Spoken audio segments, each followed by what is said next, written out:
Hello and welcome to the Debate Forum, the programme which discusses issues connected to the Arabic-speaking community in Sheffield. And today I'm pleased to welcome two very important guests who with me will discuss the issue of sport in the community. Sport in the United Kingdom is well known as being a way of life, and there has been many successes for the United Kingdom in various sports. The question that we pose today is how much has the Arabic-speaking community in Sheffield in particular, but in the UK generally, participated and took part in that success? And what are the obstacles against the Arabic-speaking community or young people from the Arabic-speaking community making the success in sport? In order to discuss this point, I am pleased to welcome two guests. First of all, Anise Salih, who is a youth activist and a sports coach in Sheffield. Welcome, Anise. Thank you very much. And also an up-and-coming star of sports, young Yaseen Salih. Welcome, Yaseen. Hello. First of all, Anise, if I could begin by asking you your opinion on or your consideration of the level of participation in sport from the Arabic-speaking community. Are you happy that the level of participation in sport is where it should be for the Arabic-speaking community and young people from the community? Yeah. Well, you know, to begin with, I'd say that the participation now, compared to sort of the levels of what it was, is far better. You know, there's a changing generation now, and that generation seems to encourage the youth, and in particular the kids, to get involved a lot more with sports. In particular, some sports, the Arabic-speaking community have really excelled. You know, boxing, we've really shown our true great potential. Prince Anise Ahmed, Kid Galahad, Barry, who's come through, doing fantastically well, and they've sort of opened the gates through for young Yemeni and young Arabic males to participate in these sports. There is certain places where we lack. My background is football. At the moment, football, the encouragement from the parents, the encouragement from the community is brilliant. But are there barriers that these young people are facing? And I've noticed that there is particular barriers, in particular for young males that are trying to access a way forward as a career in sports. Let me just prompt you on the barriers, because I know in the past, and I grew up in the city as well, and I could identify with those barriers because myself and the people that I associated with, and my friends, did find it difficult to really find a way through to sport. Are those barriers that we faced, or our generation faced, still exist today? To an extent, yes. To an extent, yes, and to an extent, it depends on which sport. You know, again, if I do a comparison here with boxing, boxing, we had the brilliant success of Prince Anise Ahmed. He dominated in terms of world, and he became a legend. And we had Muhammad Ali, who was obviously known in the boxing. So in that area, we developed what we call sort of role models. Absolutely, yes. There's certain sports we still haven't managed to do that. And in particular, there's certain difficulties and barriers that young people, in particular in the Arabic community, are facing. These barriers need to be being looked at the moment by the FA and places like that. And this tends to be in particular in football. In terms of how much involved are young Arabic males and young Asian males in the football game, loads. You know, they play recreational football on a weekend. They use it as a tool to gather together, to play football together on weekends, five-a-side. It's a way of them to get together. There's tournaments. But that's clearly, that's the annoying point, is that there's so many young people from the Arabic-speaking community, as with other ethnic minorities, that play sport regularly. But it's breaking through, it's being able to break through into the system, into, you know, are we likely one day to see a Premiership footballer from the Arabic community? You know, this is the biggest problem, and this is the biggest problem that I'm sure the English FA is aware of, and I'm not too entirely sure that the actual community itself is aware of, that there is actually these barriers that young people are facing, especially if they want it in some sort of career. And again, I'm relating this more to the football aspect of it. I think in boxing it's fantastic. They're moving on and they're really doing well. And there's you know, promoters out there are actually keen when you mention that you're from Arabic or Yemeni, and they look at the Naseem, yeah. so they're keen, and promoters are keen to take them on.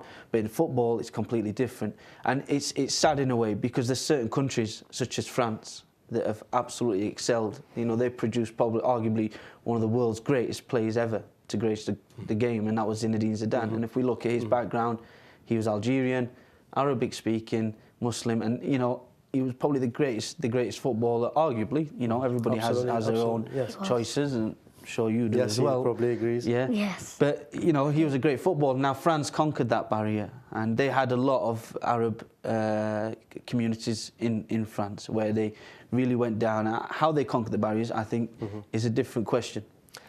But we still have this problem here in the UK, and it's a massive problem. And now, let's try and identify the issues a bit more specifically. Yeah. Is the problem to do with the system? Is the problem to do with the FA, for example, if we talk about football? Is the problem with the local clubs not doing enough to engage members of the ethnic minority community? Or do we have a problem as a community in terms of how we perceive support? I know that in the past we tended to think that sport was a game, and families tend to think that education is more important. So there was that issue with us. Where is the problem? Who is to blame more than... There's several factors. We can't pinpoint it on one. There's several factors. There's other ones that are probably more stronger than ones. One factor that you mentioned on was the community indicating that football may have been a plaything, and you don't want to do that. You focus on your education, become a doctor, a lawyer, solicitor. That sort of changed. That's brilliantly changed as well. There's a change maybe in generation. So we have parents that now are from a different generation, so they have a different mindset maybe to what the first generation was.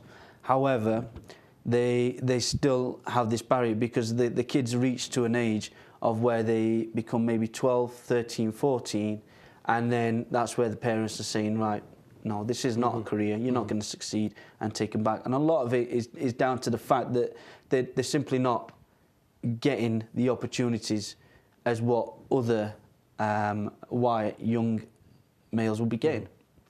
And even if they are getting these opportunities, they're having to work 10 times harder. It's sort of the same problem that we're recurring back again, even when we go back to people who applied for jobs and went to jobs applications maybe 20 years ago, and they struggled. They had to show their work, and they're just 10 times harder as what the person out there was. And there was things eventually became set up. BME forums were set up, and things were set up to help them. Now this is where we are now in terms of the football place. We are in a position where we've definitely got the talent. So the talent's 100% there. There's no question, no doubt about that. We've definitely broken the barrier in terms of the communities and the problems the communities may have had previously, because they do encourage their children. You do see parents bringing their children to football Sunday games, and turning up in the mornings and driving through the countryside at whatever o'clock in the morning, and taking the kids out and buying the stuff and the equipment, and because it's an expensive game as well, you know, having to buy the football boots and the shirts and everything. The parents are doing that now, and it's just recently. Now, in terms of when they get into these levels of breaking through, there's a level that every single young Arabic-speaking person or every young Asian person will tell you, and it's the same story. They get into the level of academy, and they seem to get rejected. Right. Why? We could be despite the fact that we know that there is talent in the community. There is talent. And I've experienced this, you know, firsthand. There's many friends of mine that have experienced it firsthand. You play at a level on Sunday League. I mean, fortunately for me, my parents were great in terms of, they took me to games, they took me to training, and I ended up participating with a club. I registered with clubs and signed up to the Sunday League football clubs, and it was great. And you participated, you did well, you scored goals, you became top goal scorer, and you'd get referred to another academy. So when you'd get referred to these academies, that's where the problem was, because there for them, what you've got to see it from their perspective is a risk that they're going to take, and there's no guarantee because they've never had an Asian footballer. If we look at the facts and the statistics, you know, the statistics tell us that there's more people called Ashley than there is actual Asian footballers. Right. And if we look at Arabic-speaking players that are born in the UK, we've had none that play in the Premier League. We've had 4 players that play in the Premier League that are Asian and born in the UK. This is Asian and born in the UK that have played in the Premier League. Yeah. And you know, these statistics are quite worrying and they're shocking because they shouldn't be like that. And I know the FA recently has come in and they're working with Asians in football and in communities, and they're trying to get them involved and encourage them. But I think the problem lies for me, and sadly as it seems, lies with who you've got on the grassroots level and who's making these big decisions. Absolutely. Now, let me, I know that you're involved with an initiative which hopefully would go somewhere towards tackling some of these issues and maybe force or at least channel some of the talent into mainstream. But let me bring Yaseen into this little debate. And I know Yaseen is an example of where success has resulted from the efforts of Yaseen himself and his family and his parents. Yaseen, just tell me what sports do you play at the moment and you're involved with? I do athletics, I do football, there's boxing, is that a sport? That is a sport, boxing, that's the ones I really do. Brilliant. Now tell me about the athletics. What are you with any clubs or do you just do it casually? Yeah, I'm with Rotherham Harriers. Recently I've done a race last Sunday. Brilliant. We did a 600 metre, I came first. Fantastic. And then I did a 60 metre where I came second or third, one of those. Brilliant. And then so you are with a club, with an athletics club. Fantastic. And the football? With Treaton Terriers. Treaton Terriers. And is that in a league as well? Do you play in a league with them? Fantastic. And how long have you been playing football with them? 2 years, because I used to be playing with a team called Greasborough. Brilliant. So you played for a number of teams then? Yeah. So who takes you to these matches and training sessions? My dad. Your dad does? Oh, if my dad's working, my dad's friend will take me. Fantastic. Do you enjoy sport? Yeah. Do you want to continue playing sport? Yeah, until I get old. Brilliant. What do you want to be? Do you want to go into sport when you grow up? Is that something you want to do? What would you like to be? Football or athletics? An athletics person. Fantastic. No, football. Oh, really? Well, you've got plenty of time to make your mind on that. Yeah. Definitely. And he's an example of parents putting the effort in. Yeah. Yaseen putting the effort in. 100%. And we can make it. Any good examples there? He is just one of the young lads that's a perfect example of how we've conquered the barriers now, in particularly in terms of communities. So, you know, the FA needs to know this. The FA does know this, that we've managed to conquer these barriers. Yaseen's brilliant. He's got all the credentials to be a top athlete and to be a top footballer, inshallah, one day. And it's now, hopefully, you hope that he's not going to face any of the stigmas or the barriers or the prejudiced views or the problems that he might face, you know, because it could come down to that, because we are in a situation like that right now. Brilliant. And I think it boils down to people like yourself, activists really, of course. if you could call it activism in sport, in order to force the issue on the authorities. Now, I know that you've already, with a group of your colleagues, began an initiative in terms of getting more young people into sport, football in particular. Do you want to tell us a little bit more about that? Yeah, I mean, we've always tried to do as much as what we can in terms of the community, in terms of sport. Sport's brilliant. It brings everybody together and it's really good. But at the moment, we've got it's a Sunday session that we run at the pitch. We've got... Actually, if I can interrupt, we have some pictures of that. If we could... Yeah, sure, Oh, no, please don't. It's embarrassing. Oh, let's have a look. It's kind of... We can continue to talk. I mean, this is some of the lads that turn up. This was, I think, a tournament that we actually played. One tournament we actually played, we actually won. Our under-14s won. The other teams got to the semi-finals. We've got some players there that are playing Sunday League football as well. Some players that are amazing. They've got the talent like I've never seen before. And we've got young coaches as well that turn up that hopefully will eventually become FA qualified coaches. And that's myself, half-time, giving them a bit of hard coaching. And as you can see, we're overwhelming how many parents that come to the training sessions and encourage people and turn up. These were the medals that they got, I think the semi-final they got to there. We got semi-final. Yep, and these are the lads prior to it. But it's I mean, as you can see, you know, it's encouraging, and the lads are turning up week in, week out. We've had 40 plus come through. We've began working now with the FA slowly but surely. They're giving us some signposting, telling us directions that we can go. You've actually had some meetings with them. We've had one meeting. How was their response? Were you encouraged? Their response was quite surprising, to be honest with you. They were very surprised at how many kids we had. They were, intrigued, and they wanted to know how we got these 40 kids. And I gave them the simplicity of saying that the kids are just out there who wanted to play football. Yeah. And I told them about the barriers, the problems that we face in terms of the financial costs, because that's always a problem that you encounter, and that, the FA should look at helping these financial costs. And we spoke to them about it, and they were quite surprised. They were surprised, but at the same time they were encouraging, because they want to see more and more young Asian males, and in particular Arabic speaking young men to be part of the game. Brilliant. And what age groups are you working with? We're working with as young as 6 years old, all the way up until 14, mainly on the basis of how much we can sort of manage and how we can do the coaching. It's we've got players that maybe are 8 years old, 7 years old, that are capable of really sort of pulling their weight with the 10-year-olds. So when we're doing the coaching, we're mixing it up a bit. We're trying to make it fun. And we're also trying to encourage some of the young males that are maybe 18 to 24. We're trying to encourage them as well to come in and do a coaching role and work alongside, take the badges.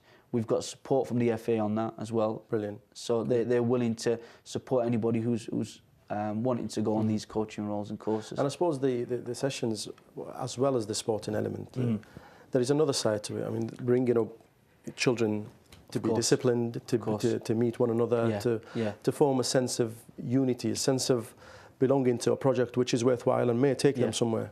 100%. I mean, that's why I can only encourage sport in whatever shape or format. Is that not only does sport, bring you health and good prosperity in the sense of that, but it also encourages you and teaches you a lot in terms of discipline, punctuality. The lads know that they've always got to be on time when we ask them to be on time, although sometimes they are a bit late, but it also teaches them that in terms of attending listening skills. We do a lot of listening training drills, so it's not just about developing the kids in the aspects of making them better footballers, but also there's many drills that we've learned that are listening skills drills. So it teaches them that many aspects in terms of what they need to sort of prosper and become successful in the future. Yaseen, do you enjoy training? I know you enjoy playing, but the training side, is that something that you enjoy doing as well? What kind of training? Like athletics and football? No, the football that you do when you've come to mind, Yeah, they're enjoyable. The ones we were like when the running, and then we had to get the balls and take each other on and hit it into the nets. Because to be honest, I'm not a bad shooter myself. I know I'm got a good left foot. Yeah, he has. I've seen you. Yeah, he's got a very good left foot. What position do you play usually in a football game? If someone's injured, I play striker, but I usually play left mid. Left midfield. Yeah. Okay. But I play right because I'm getting good with my right now, kind of. Brilliant. And on Sunday I scored a banging goal on my right foot, on the right hand side. And your right foot, you're not right-footed, you're left-footed, yeah? Yeah. But you can shoot with both feet. Yeah. Brilliant. Good. Excellent. Now, Anise, what's the plans in terms of for the group that you have? I mean, are you thinking maybe getting them into a league, or maybe getting the individual players into teams that already exist in leagues? Well, we've got some players now at the moment that are actually playing in the individual leagues. They're doing really well, really prospering. Some lads are moving to academy level. We've got connections in terms of clubs and academy contacts. Our intention really at the moment in time is to keep the numbers in. We want to keep the lads encouraged, we want them to enjoy the football and keep them coming on a regular basis every weekend. Eventually, long-term goal, we would love to set up our own academy, our own club for the community, so that we can become a base or some sort of centre where we can either filter these players out to the relevant contacts, to the relevant academies, even go along with them to these academies, because we'll understand the barriers that they're going to face when they're at these academies. We'll understand some of the problems they might encounter when they're attending. It'd be ideal if we can eventually become something of that nature. because we really want to see somebody progress in the sport. If we can find somebody who progresses in the sport, not even if it's just us, but even in the whole community as a sense in the UK, can find one particular footballer who can progress and do really successful, then this will, I believe, open many, many doors for so many young Arabic males. Brilliant. I think it's fair to say from this small discussion that we've had that things have come a long way. Things are heading in the right direction. There remains barriers that need to be overcome, and I think with the help, with the work that you do and the rest of the lads, then we can actually break through. Definitely, Anise, time's run out for us for the programme. Thank you. You're welcome. For coming. Thank you, Yaseen. No, thanks for the insight. I need to ask a question to him. Am I promoting? Am I getting better? You are getting better, yeah. But you still got to be listening on. You see, you've got that on camera now, so you are getting better. You are getting better. Thank you very much for your time. Thank you, Yaseen. Thank you, Anise. Thank you to our viewers for listening. And until next time, goodbye.